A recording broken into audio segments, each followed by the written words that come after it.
Marcos po.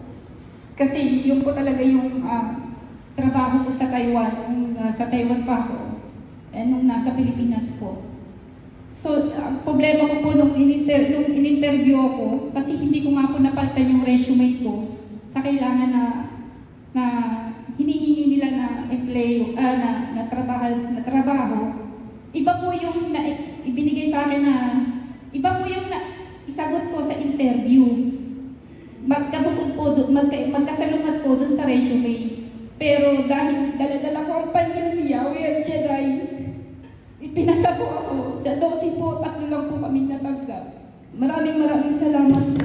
At ang asawa ko po, nataasan ng sweldo niya nitong nakaraan lang po, nitong June 19 po. Thank you.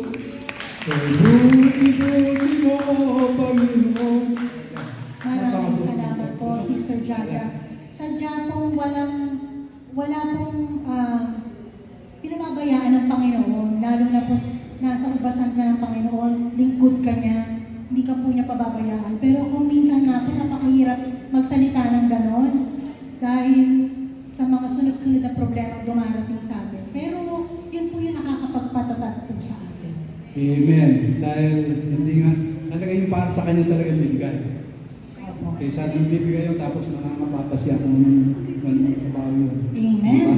So, galing talaga ni Lord. Meron pa rin pong pangalawa na umahabol pa para mag-share. Tawagin po natin si Sister Malu Mag-atas. Opo.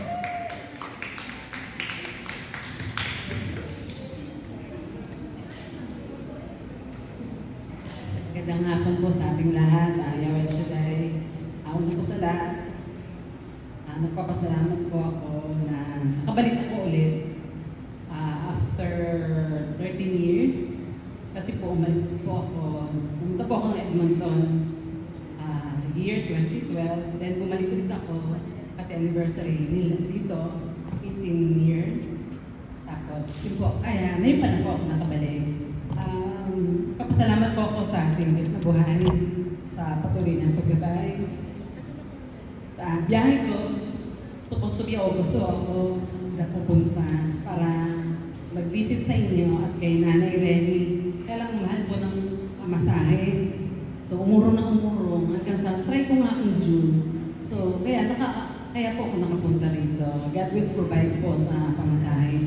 At saka po kahapon, pagdating ko, naligaw po ako ng baba. Nagkamali po ako ng baba. Pero God is so good. Sabi ko, Lord, sana po yung meron sanang kasabay akong bababa. Yung pong kasama ko, katabi ko, nagtatanong po ako sa kanya, yung po pala pinadala ni Lord sa akin. Kasi sabi ko, Lord, sana po meron akong may kasamang bababa. Yung pa pala yung katabi ko ay siyang bababa. Kaya ako nakababa sa tamang babaan. Kaya maraming po salamat sa inyo lahat. God. To God be the glory. Amen. So lagi po natin kasama ang Diyos. Amen. Lagi siyang may pinapadalang anghel sa atin. Hindi ka talaga pababayaan.